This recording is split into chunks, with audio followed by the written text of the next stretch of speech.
You give me a word, and then I'll try to do a quick freestyle, spit like an 8, if I can reach 8 to it. So you can just give me a word, and then Cloud. Huh? Cloud. Okay. All right. MTN in the house. We're so high up in the cloud.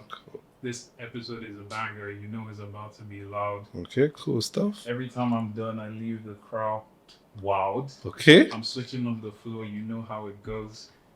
Mr. Ifeanyi Otudoh, he's about to come in with the flow. Okay. This is MTN Exploiter Wave. I think. The next line. Well, no, you got it. You done it. You did a really good job there. Welcome to the Wave Podcast by Flutterwave. In my opinion, the most down-to-earth podcast out there right now. We're going past the products and the tech to meet the people behind them. They're unfiltered, funny, free, exciting, and happy to be themselves and spar ideas. We make you feel like you're meeting them for the first time. I'm your host, Timi Anako. Let's ride the wave.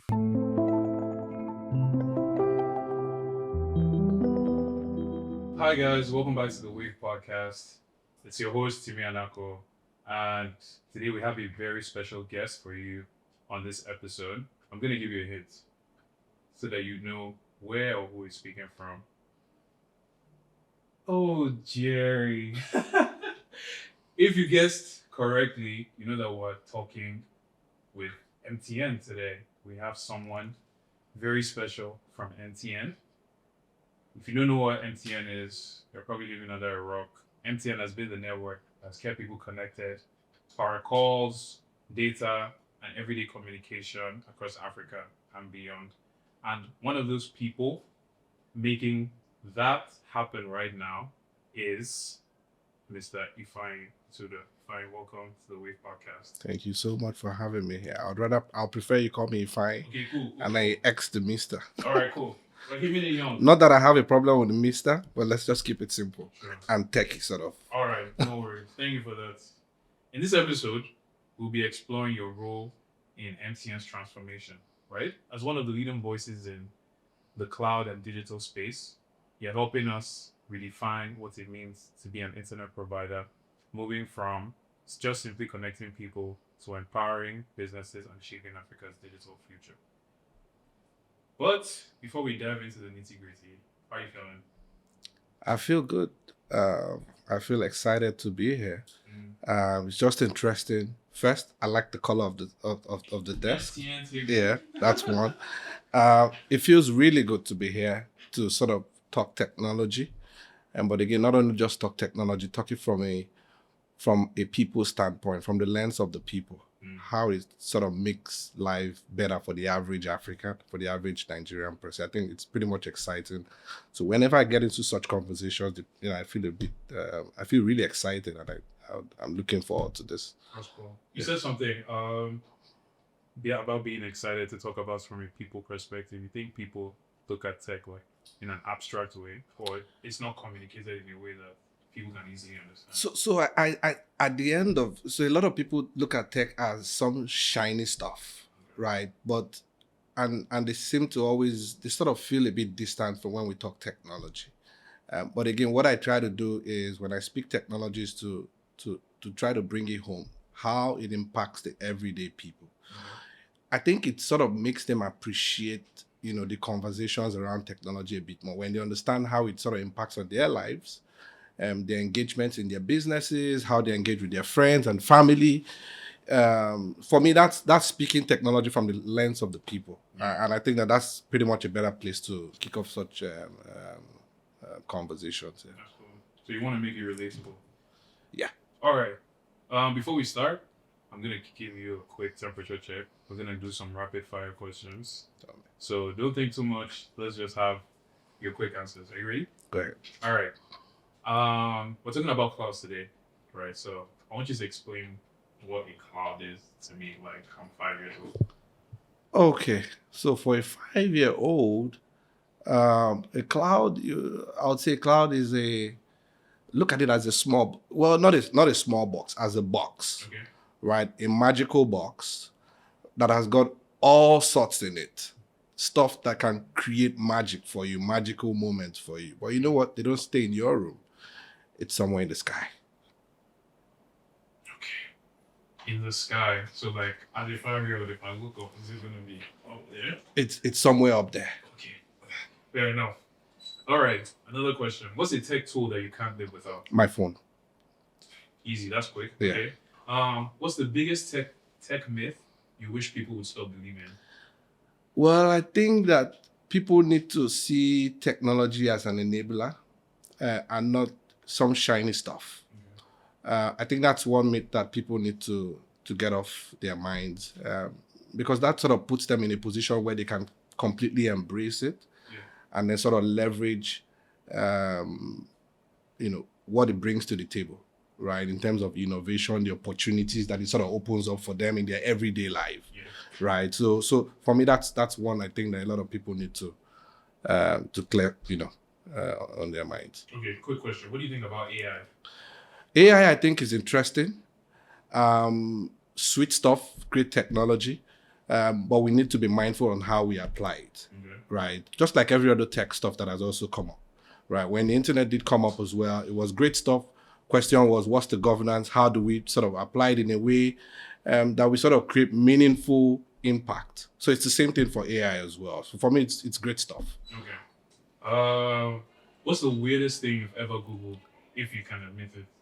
So I'll relate this to my fear. So I travel a lot, but even though I do travel a lot, I still have the fear of flying. A few times when I need to travel, or just before I travel, I want to Google how to fly a plane. I don't know why.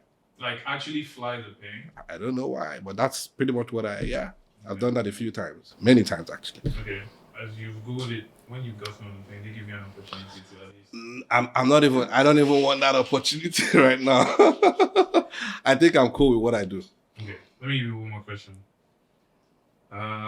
You can think about this one a little bit. If the internet went down worldwide for 24 hours, what's the first thing you do?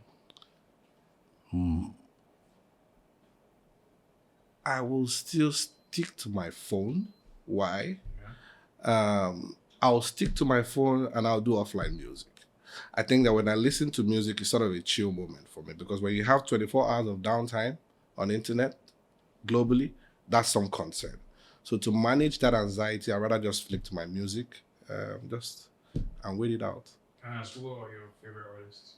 Well, so I do a lot of, it's a mix. I love a lot of R&B, so you see Drake, Chris Brown. Yeah, I like the Ushers, So those are some of my favorite songs. Then sometimes I like to do old school as well. So I want to also listen to the Kenny G, the Phil Collins, just to take me back into that real chill moment, right? So I do that a lot. You like whiskey? Yeah, I do. I love whiskey. I love whiskey. I love Davido. Okay. No beef. Okay. So before we get into clouds and what's happening up there, I think we should be scared that our information is going to disappear. I want the world to know who you are, what you do, how you got into tech, and then specialized in, working on clouds. Okay. So it's a good question. Again, my journey has been quite a while. Right. Yeah. So I studied computer science, first degree. Right? Yeah. I went to Babcock. Oh, okay, great stuff. Just... Oh yeah, great stuff.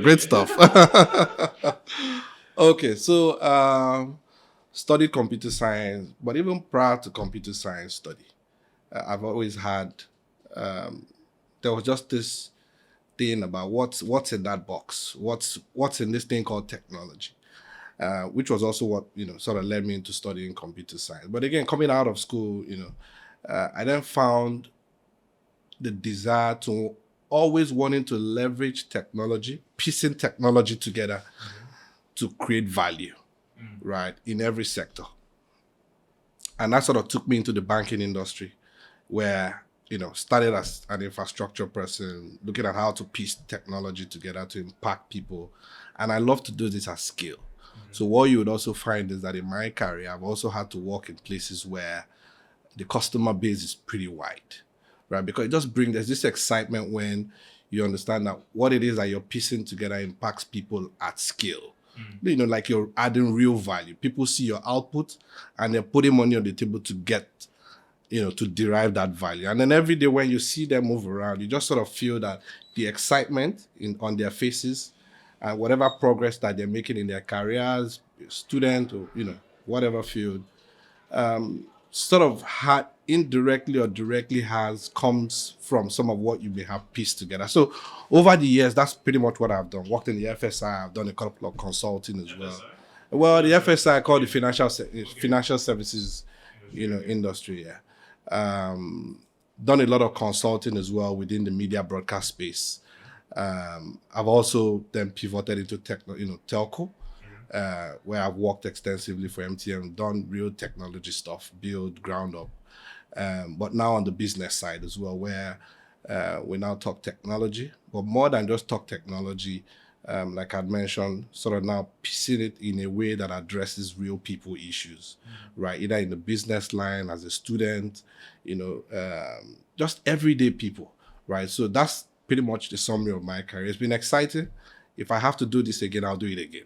You know, if I have to come back again, it's the same thing I'll do, right? So there's just this sense of fulfillment as well that comes with that. Again, I think that recently also I've also sort of found excitement in also trying to share that experience, because you see a lot of young people, right?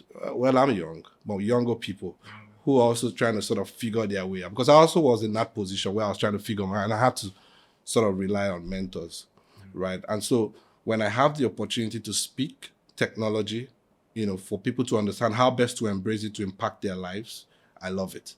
When I have the opportunity to speak technology for people from a career perspective who are trying to navigate, I love it.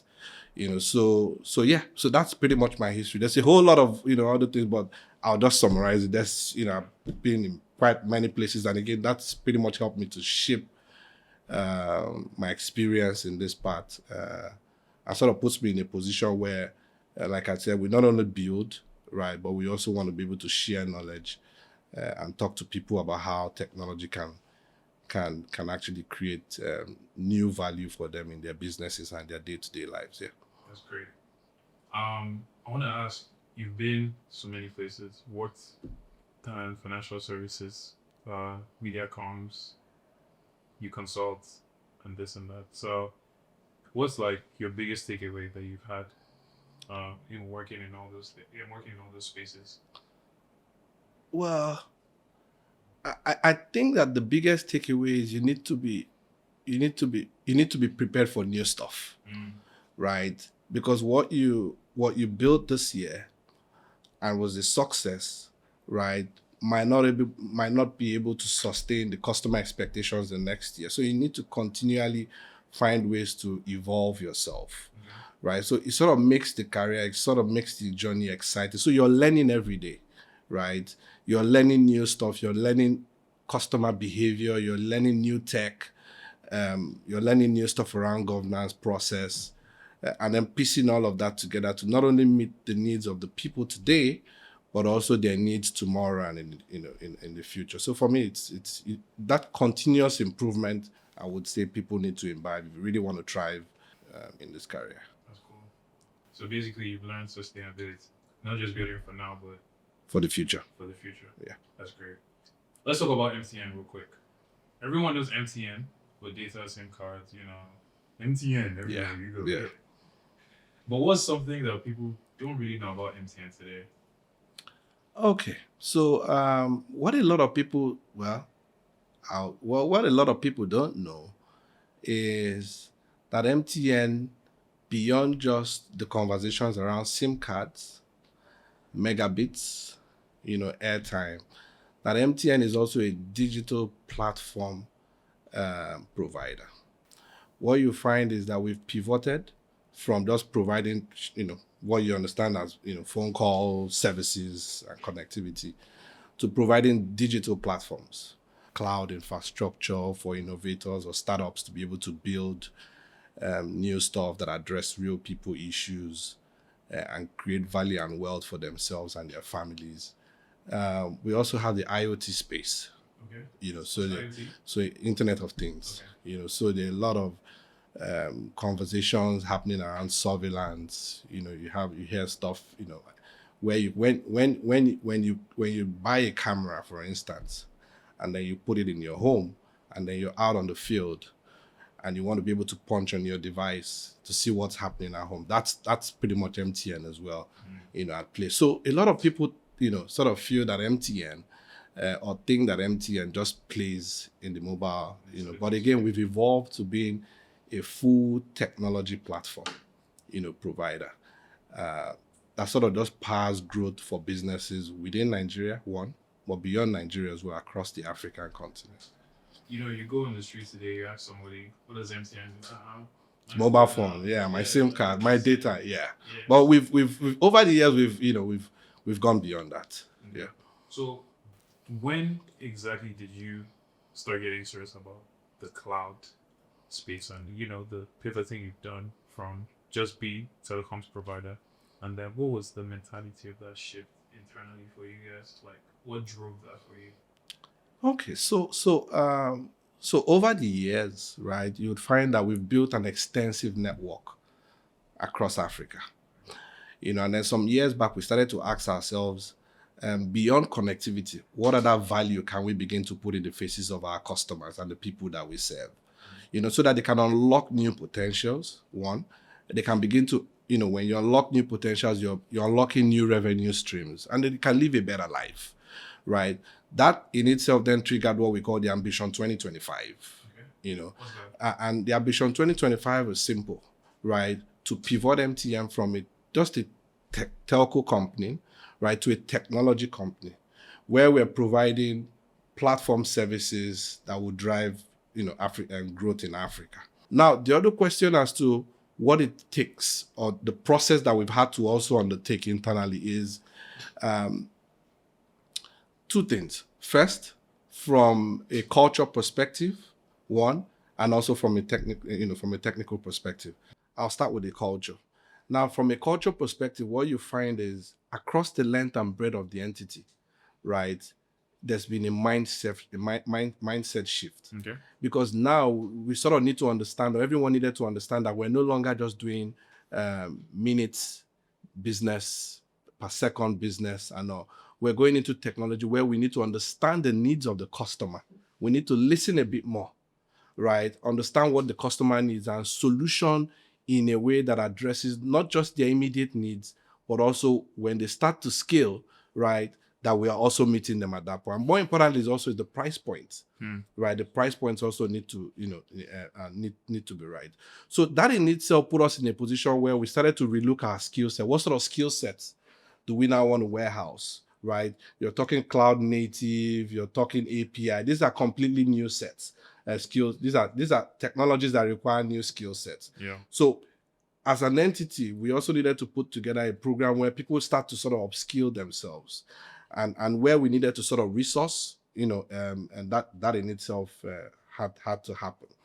Now also the sort of partnerships, right, that we engage on, because we're not an island. Right. If we really want to serve the people, right, in a way, with certain standards, global standards, then we typically can't run that alone. We can't re-engineer everything in-house. So we started to redefine the sort of partnerships that we get into, right? So that with those partnerships, we're sort of able to leverage and then build real solutions that address real people issues, particularly in this part of the world where we have several constraints, right? Internet penetration, and the other challenges, that are associated with the African continent. So that's pretty much how we've had to pivot as an organization. It wasn't easy, right, because of the size of the organization.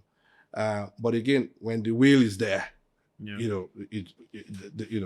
it would just sort of just, if MTN, we put it on the table, we would always sort of just follow through, because we have a responsibility also to our customers and to the African people to be able to sort of provide platform technologies that ultimately sort of drive innovation for them in their respective everyday lives. Yeah.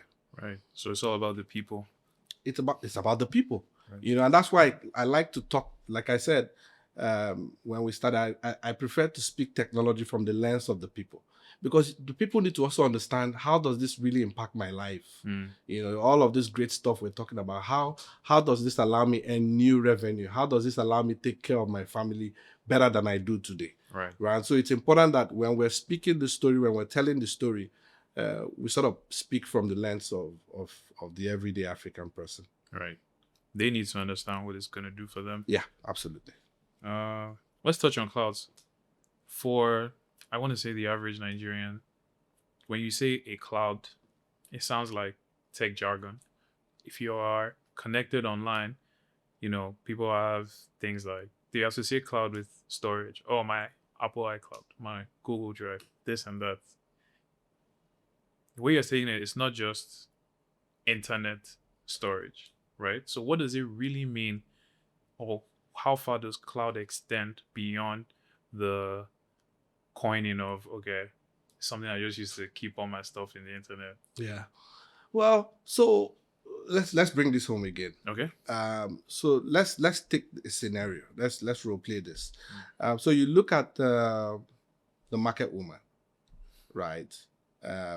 Who needs to take payments from customers, cashless payments, Okay. right? And that process in itself, the process of collection, the process of, you know, that transfer, you know, if it's an interbank transfer, and then the verification process before he or she, as a market process, is able to release goods or services to that customer. So that's we're starting at that layer, Okay. right? Now that process in itself is driven by an application that has been built by, let's come down to the other level now, a tech guy, right, or a tech entity who understands the needs of the market woman when it comes to payment collections, and understands where he or she needs to put their business in the future, and understand that, hey, there can actually be cashless collections to drive their business, and is able to build an app, right? That app wouldn't sit in the air. It's application that sits, let's go to the next level, on compute. And what's compute? A bunch of servers, a bunch of network, a bunch of storage, managed by professionals. So that you know, we're the compute layer. That compute, all of those storage and, you know, and all that I've mentioned, also don't sit in the air. They sit at the facility. They sit in what we call a data center. Okay. It's a brick and mortar, you know, building that houses the, you know, what I call the fabric of the cloud, which is the compute, the servers, the storage, the network, you know, all the automation that goes in there to ensure some, you know, a high level of efficiency. And there are people as well, right, who need to ensure that things are working as they should, replacement parts and all of that. That layer that the market woman or the market guy or the business guy may never be able to come to engage is the cloud. That's just the length and breadth. That layer is the cloud. Now, that data center in itself could sit in any part of the world, right? Again, there are factors that decide where some of these things are situated. And we have quite a number of those data centers spread, like I said, spread across the world, spread across Lagos, the length and breadth of Lagos, in Kenya, in South Africa, in Europe, and the likes, right? So that's what you then regard as the cloud.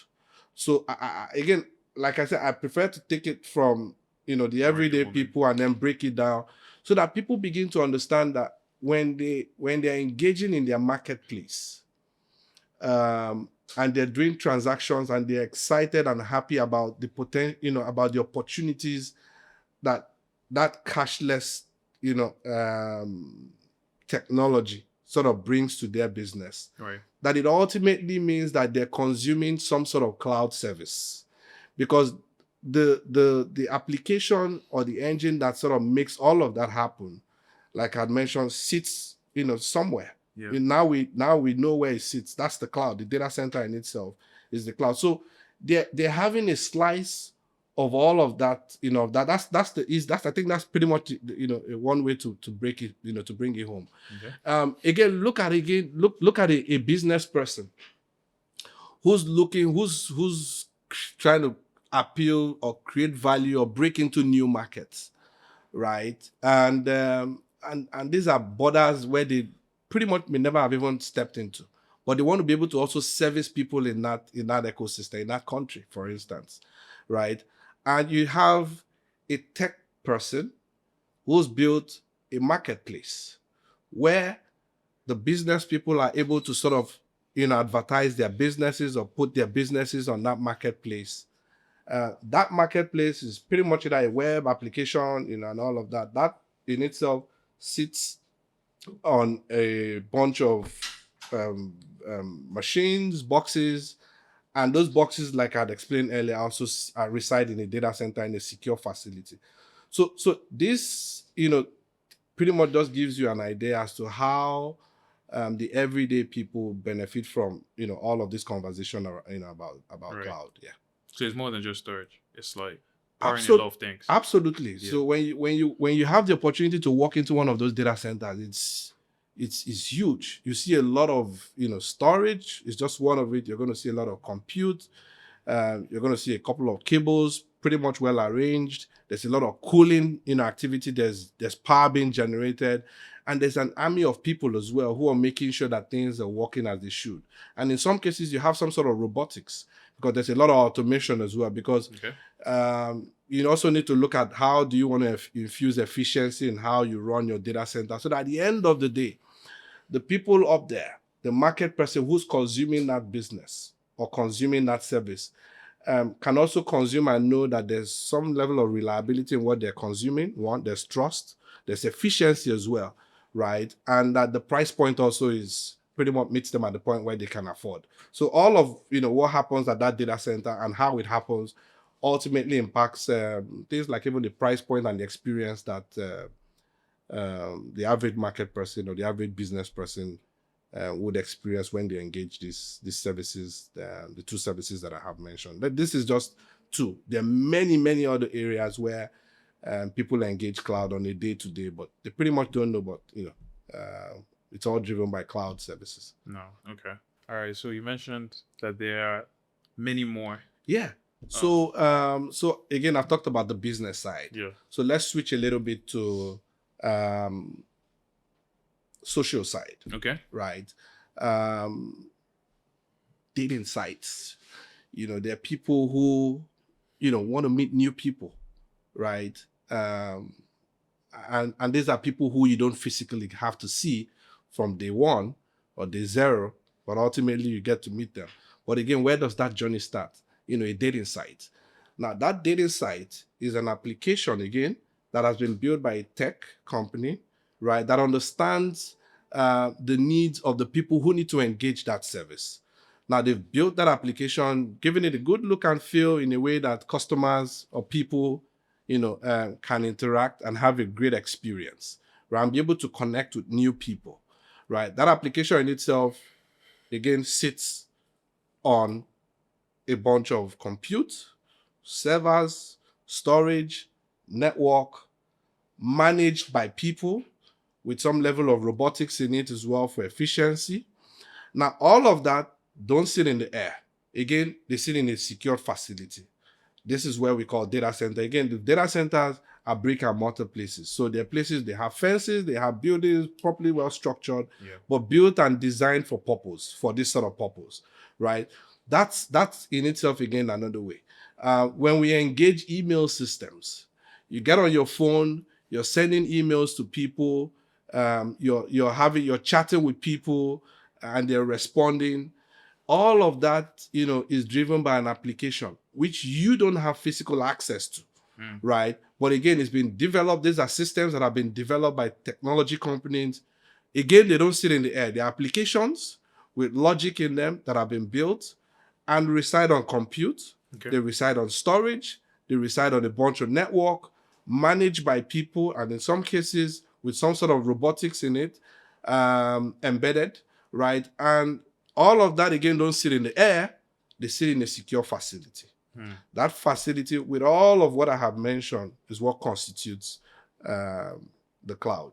But again, what you now find is for businesses who've delved into the cloud space, because you also want to ensure reliability and resilience and the likes. Right. So you pretty much have to architect or design in such a way that you have multiple of these sites, so that when one facility goes down for whatever reasons that are beyond your control, those services become available from some other facilities, just so that the people who are up there, right, who are putting their money on the table to enjoy your service, or who are just engaging your service or want to have a good experience, so ultimately then have a good experience, and they experience some sort of reliability.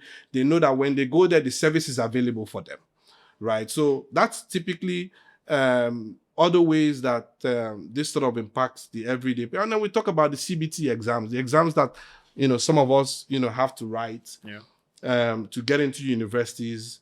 You get on a laptop, and all of that process again is driven by an app that ultimately sits in a data center, which we now know as the cloud. So there are many areas, right, that we sort of experience cloud in our day-to-day, and there'll be many more, because as technology evolves, right, you find that new opportunities will be unlocked, right? There'll be new use cases, right? Some of the use cases that we see today were in there 5 years or perhaps even 2 years back, right? We're talking AI today, and we don't know what is going to come tomorrow, right? But you'll find that some of what's creating those new use cases are also customer expectations, one, but again, the technology in itself also needs to be there to be able to support what the customer would want to experience as well. So yeah, there are many ways. Let's talk about sustainability and the future, right? From the lens of African businesses, right?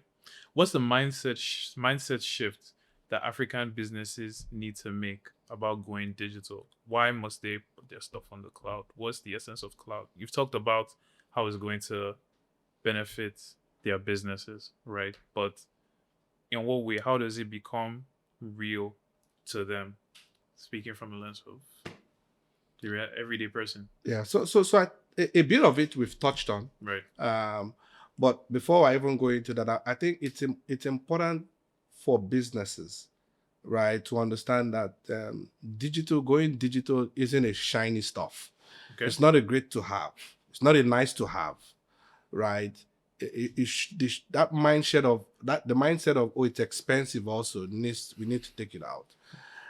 We need to start to look at digital, look at adoption of cloud, look at adoption of some of the great things that technology has brought, as the true enabler for our business. Okay. Right? We have talked about business people who want to be able to take their product beyond borders.